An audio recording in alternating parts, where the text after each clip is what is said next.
Discussion about speculation mounting that former Vice President Joe Biden will soon enter the race for the Democratic presidential nomination. A longtime senator from Delaware, Biden has previously run twice for the Democratic nomination, last time in 2008, when he ultimately became then-Senator Barack Obama's running mate. While a new campaign would seek to capitalize on Biden's 2 terms as vice president, it would also invite scrutiny of his Senate record in a Democratic political climate that's notably more progressive today than it was when Biden last sought the nomination. Joe Biden's 1994 crime bill, while implementing sweeping gun control, also helped fuel mass incarceration with financial incentives to keep people behind bars. This is Joe Biden, Senator Joe Biden, speaking in 1993 during the debate on the Senate crime bill. The clip was recently unearthed by CNN. We must take back the streets. It doesn't matter whether or not the person that is accosting your son or daughter or my son or daughter, my wife, your husband, my mother, your parents. It doesn't matter whether or not they were deprived as a youth. It doesn't matter or not whether or not they had no background that enabled them to become socialized into the fabric of society. It doesn't matter whether or not they're the victims of society. The end result is they're about to knock my mother on the head with a lead pipe, shoot my sister, beat up my wife, take on my sons. So I don't want to ask what made them do this. They must be taken off the street. Senator Biden went on to describe criminals as predators. If we don't, they will, or a portion of them will, become the predators 15 years from now. And, Madam President, we have predators on our streets that society has, in fact, in part because of its neglect, created. Joe Biden's also known for close ties to the financial industry, notably helping push through a 2005 bill that made it harder for consumers to declare bankruptcy. According to the New York Times, the credit card issuer MBNA was Biden's top donor from 1989 to 2010. One of his key legislative achievements was the 2005 bankruptcy law that made it harder to reduce student debt, preventing most Americans from claiming bankruptcy protections for private student loans. Well, to continue our conversation on Joe Biden and his possible presidential run, we go to Washington, D.C. to talk with Washington editor for Harper's Magazine, Andrew Cockburn. His latest piece for Harper's headlined, No Joe, Joe Biden's Disastrous Legislative Legacy. Thank you for staying for part 2 of this conversation, Andrew. So let's talk more deeply about the crime bill and Senator Joe Biden's involvement in that and where you see his trajectory today. Well, I mean, it was his signature issue really throughout the 1980s. As I mentioned earlier, you know, he teamed up with Strom Thurmond, this sort of very aged old segregationist from South Carolina. You know, really the face of everything that we'd been trying to get away from. And it was really, you know, Joe, he thought this was going to really propel him to the top. As he said to a former aide who told me, I think it was around about 1990, the aide was telling me how Joe was always trying to hold hearings on crime and drugs. Every week, his poor staff had to sit around dreaming up a new excuse for a hearing on crime and drugs. And as Biden said to his staffer, he said, when people hear the words crime and drugs, I want them to think Joe Biden. I mean, he was really running, you know, like George Bush Sr. on a sort of Willie Horton. You know, it's astonishing that this politician should be considered a front runner for the Democrats. Now, could he simply say he's changed since then, that he's completely reversed his position? Well, not really. I mean, he's flubbed on a few things. I mean, he changed, you know, he's apologized for a few things. Not, I note, on busing. not on choice, where his record is truly terrible. He has said that he's kind of sorry, a bit sorry about his crime legislation, and he said he's sorry he voted for the financial deregulation, the key repeal of Glass-Steagall. He said that was the worst vote ever of his entire career, there's a lot of competition there. So, but even if, just thinking of his political viability, supposing he has to go through the campaign saying, well, I'm sorry I did what I did on busing. I'm sorry I did what I did on crime. I'm sorry I did what I did on banks. He's going to sound like another shifty politician. And on Anita Hill, I'm sorry what I did on Anita Hill. I'm really sorry about Anita Hill. He's expressed some regret for that, I should admit. So, his record has very little that's good about it. He has this sort of shtick of being the friend of the working man, but, he's been much better and closer friend of the financial industry. Talk about what happened with Neil Kinnock, the speech. Well, very bizarre that. Neil Kinnock, who at that time was the leader of the Labour Party, had this, standard stump speech in Britain, British Labour Party, and he would, in his stump speech, he would say that, why was it that he was the first Kinnock in 1,000 years to go to college, and Mrs. Kinnock, I think he invoked too, as being the first from her family to go to college. And he made a moving sort of rags to riches sort of piece out of that. And Biden heard this, or his speechwriter did, and thought, that sounds good, and simply substituted the word Biden. Why am I the first Biden in 1,000 years to go to college? And so on and so forth. And what's particularly ironic about it is that Neil Kinnock was known in Britain as the Welsh windbag, because he went on. And, of course, Biden himself is a terrible windbag. So it was really bizarre to have one windbag plagiarizing another. I wanted to talk about Iraq. In 2002, former chief UN weapons inspector in Iraq, Scott Ritter, said, quote, Senator Joe Biden's running a sham hearing. It's clear Biden and most of the congressional leadership have preordained a conclusion that seeks to remove Saddam Hussein from power regardless of the facts, and are using these hearings to provide political cover for a massive military attack on Iraq. These hearings have nothing to do with an objective search for the truth, but rather seek to line up like-minded witnesses who will buttress this predetermined result, Ritter said. That same year, in 2002, Senator Biden said, quote, we must be clear with the American people that we're committing to Iraq for the long haul, not just the day after, but the decade after. I'm absolutely confident the president will not take us to war alone, he said. Talk about the significance of that then, and then what it could mean for today. Well, it fits into, Biden's, worldview or behavior on the international stage throughout, which is as a very hardline hawk.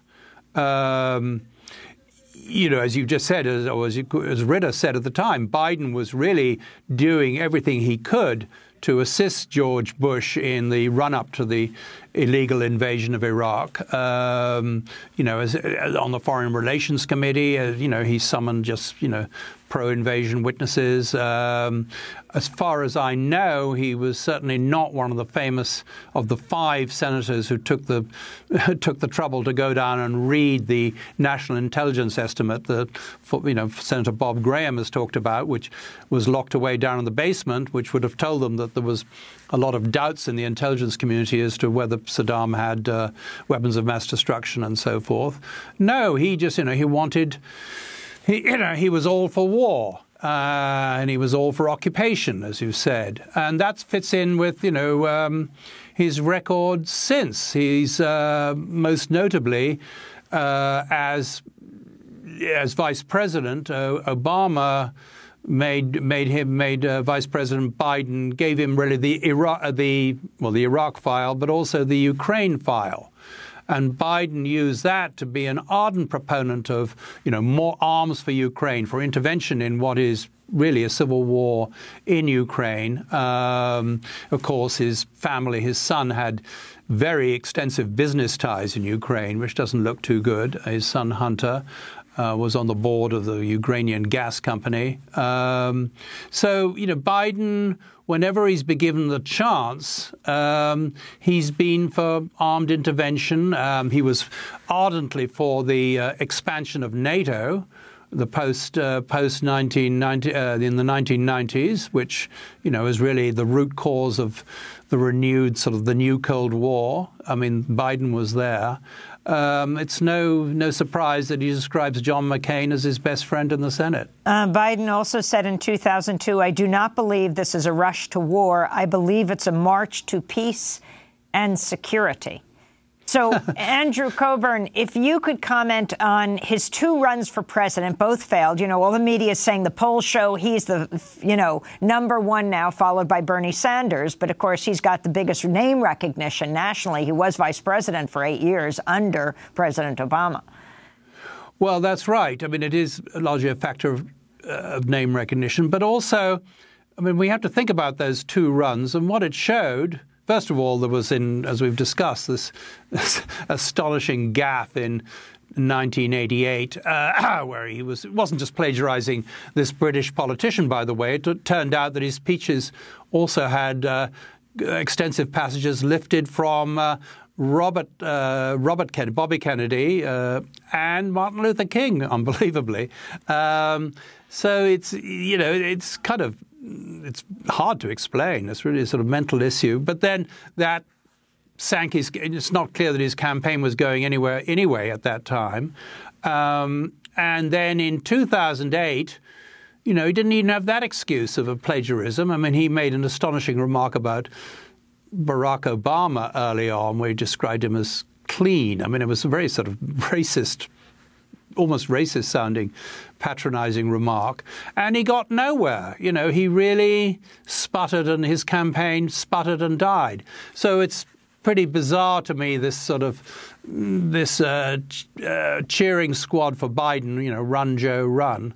And I think, actually, what clip you showed featured of him at the firefighters convention yesterday was very telling, because it sounded like I can hear Donald Trump invoking, low energy again. He didn't sound like a, ready to go politician at all to me. He sounded sort of rather weary. I have the feeling sometimes that in his heart, he doesn't want to do it. That's why we've had this sort of Hamlet performance for months now. And the people around him, all these longtime aides, this is their chance for, a ticket in the big game, to be in on a big-time presidential campaign, and they're kind of pushing him into it. Maybe I'm wrong, but I think, if he does run, those poll numbers will come down in a hurry. He's not an effective campaigner. He hates preparation. He hates, debate prep. He's not a great fundraiser. He doesn't like having to sort of kowtow to big donors to get money.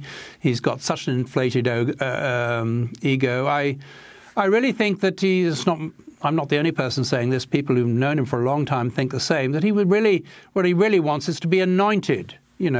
Please, Mr. Biden, please come and be our candidate. Please come and be our president, without having to go through the hard grind, the incredible exhaustion of a modern presidential campaign. Andrew, could you talk about the media's coverage of him? You were really among the first, if not the first one, in this period to start really seriously analyzing Joe Biden's record as a senator and then as a vice president. Then the rest of the media started, repeating some of what you had to say. Well, yes. Oh, thank you. But that is true. But I mean, the pack, now they're all busy at work, like, the CNN digging out that very damning clip you played earlier. And there's going to be a lot more of that. I mean, already there's, things I didn't know that are coming up. And just imagine what it's going to be like when he has 12 other Democrats, sort of chasing him around the ring. It's going to be like Lord of the Flies or something. It's, the people, Oppo research can be pretty good these days, and there's a lot to come out. And he has so many deficiencies as a candidate. including, I should say, because the Republicans are already saying it, a Me Too problem. I mean, if you look on sort of Republican websites and Twitter accounts, there's a montage going around of Joe Biden with women at photo ops, including some quite young women, children really, apparently fondling them. I'm sure it's all very just avuncular and everything, but as one political fundraiser and operative said to me, a lady said I was never talking to him, but he wasn't stroking my back. He's very tactile, which is, I'm sure, is entirely innocent. But don't think that the Republicans won't make a lot of hay with that, and probably his Democratic rivals too. And of course, I mean, you start with Anita Hill. He was head of the Senate Judiciary Committee when, we mentioned it in part one of our discussion, but talk about exactly the role he played as chair of the Senate Judiciary Committee for the Clarence Thomas confirmation, how he responded to Anita Hill first coming forward. Well, very reluctantly. He didn't really want to put her on.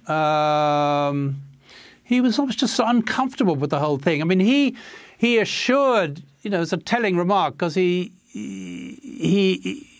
just before the hearings, or at the beginning of the hearings, he was walking, I believe it was Clarence Thomas's mother, into the hearings, and he said words to the effect of, "Don't worry, Mrs. Thomas, your son will be okay with us, or I'll look after your son."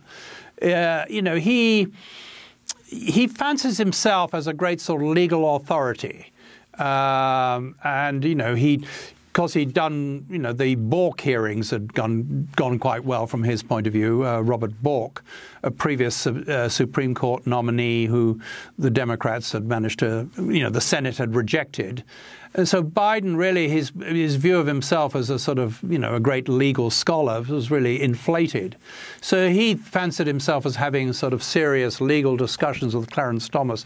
And the fact that this black woman was coming forward with some very convincing stories of the true nature of Clarence Thomas was obviously unsettling to him. And then he panicked, because the Republicans mounted a very, adroit and forceful pushback campaign against poor Anita Hill. And so when there was, he was offered two more witnesses who would back up what she was saying, he panicked and just wanted to close the whole thing down as quickly as possible before the Republicans broadcast more rude remarks about him. I want to go to a clip of Anita Hill. Let's turn to then Senator Joe Biden, Senate Judiciary Committee chair, questioning Anita Hill in 1991. You tell the committee what was the most embarrassing of all the incidences that you have alleged. I think the one that was the most embarrassing was his discussion of pornography involving these women with large breasts and engaged in variety of sex with different people or animals. That was the thing that embarrassed me the most and made me feel the most humiliated. That was Anita Hill being questioned by Senate Judiciary Chair Joe Biden back in 1991. In an interview with Elle magazine last year, Anita Hill noted Biden acknowledged he owed her an apology, but he never took the next step. Andrew. Well, there you go. I mean, he said he owed her an apology, but didn't deliver. I mean, this is fitting. Fits in with Biden's sort of general behavior. He doesn't like admitting he was wrong. He doesn't like, anything that sort of interferes with his self-image, which is, strangely enough, that of a fearless, fighter for the working man, despite his record as a champion of civil rights. He as he said at Strom Thurmond's funeral, where he gave the eulogy, he said, got into politics impassioned about the fate of black people and, champion of civil rights. I think he tells himself that. but it's not true. And so that, he hasn't even had the grace to call up Anita Hill and say, look, I'm really, really sorry for what happened to you, is very telling. Andrew, we have less than 2 minutes, but he already ran for president twice. What happened then in 1988 and in 2008? What happened? I mean, he ran for president twice and failed miserably both times. I mean, he was. It's really astonishing that he's considered a serious candidate at the moment, because his record in national electoral politics is abysmal. I mean, he was rescued by Obama in 2008, who wanted a sort of older elder statesman to balance his ticket. But I do know that he drove the Obama team crazy. To trying to get him to stay on message, trying to get him to to stick to the point, not to ramble on. He was terrible in debate prep. His aides had to keep him focused. They kept saying to him, "Listen, just think 3 words, Air Force 2, to get him to sort of toe the line, do what the Obama managers, who were pretty good at their job, were telling him to do, and not sort of ramble off." Well, Andrew Cockburn, I want to thank you for being with us. Washington editor for Harper's Magazine. His latest piece for Harper's headline, "No Joe, Joe Biden's Disastrous Legislative Legacy." We'll link to it at democracynow.org. Also, to see part 1 of our discussion with Andrew Cockburn, go to democracynow.org. I'm Amy Goodman.